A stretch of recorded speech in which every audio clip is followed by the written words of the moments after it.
karena kita melakukan radikal sistektomi, maka akan dilanjutkan dengan tindakan diversi urin.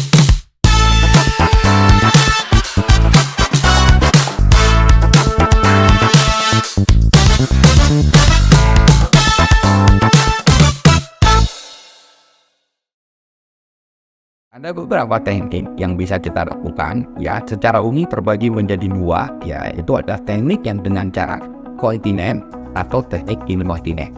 Teknik inkontinen itu memang saat ini cukup banyak, lebih banyak dipakai. Bagaimana dengan teknik kontinen? Teknik kontinen ini adalah teknik yang berkembang belakangan, ya, dengan pemikiran bahwa tentu kalau kita bisa melakukan suatu teknik yang sifatnya kontinen, maka itu akan lebih baik secara kualitas hidup atau quality of life untuk pasien dengan kanker kandung kemih maksud invasif. Ada dua teknik yang digunakan yang disebut sebagai kontinen stoma, sedangkan yang cara kedua adalah yang disebut sebagai orthotopic neobladder. Orthotopic neobladder ini teknik yang terbaru yang banyak dikembangkan. Ya, tujuannya adalah untuk sebagai reservoir yang baru sebagai pengganti kandung kemih. Ya, ileal neobladder ini dibuat menggunakan segmen ilio, ya, mirip seperti ileal conduit, tapi kita menggunakan segmen ilio yang lebih panjang, kira-kira sekitar 40-50 cm, yang kemudian akan kita bentuk menyerupai buli yang asli. Jadi disebut sebagai orthotopic neobladder. Akan kita sambungkan ke uretra pasien. Jadi pasien akan berkemih seperti orang normal, seperti sebelumnya ketika buli-bulinya belum diangkat.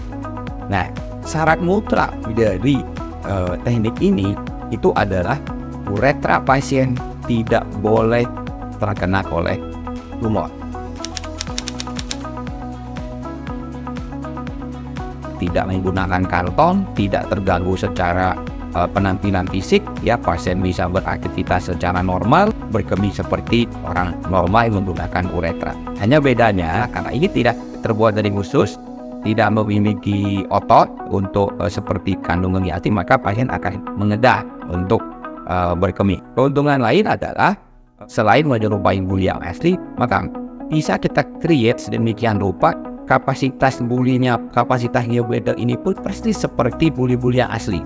Nah, itu tentu akan membuat pasien lebih nyaman. Itu bisa berkemih seperti orang normal 4-5 jam sekali. Begitu juga dengan mekanisme reflux yang sering terjadi, itu sudah menjadi bukan suatu masalah dengan teknik pembuatan kandung kemih ileal neobladder. Jadi bagi pasien yang dikatakan menderita masalah invasive bladder cancer, tidak perlu khawatir. Kami harapkan tentu bisa terdeteksi lebih awal, lebih dini.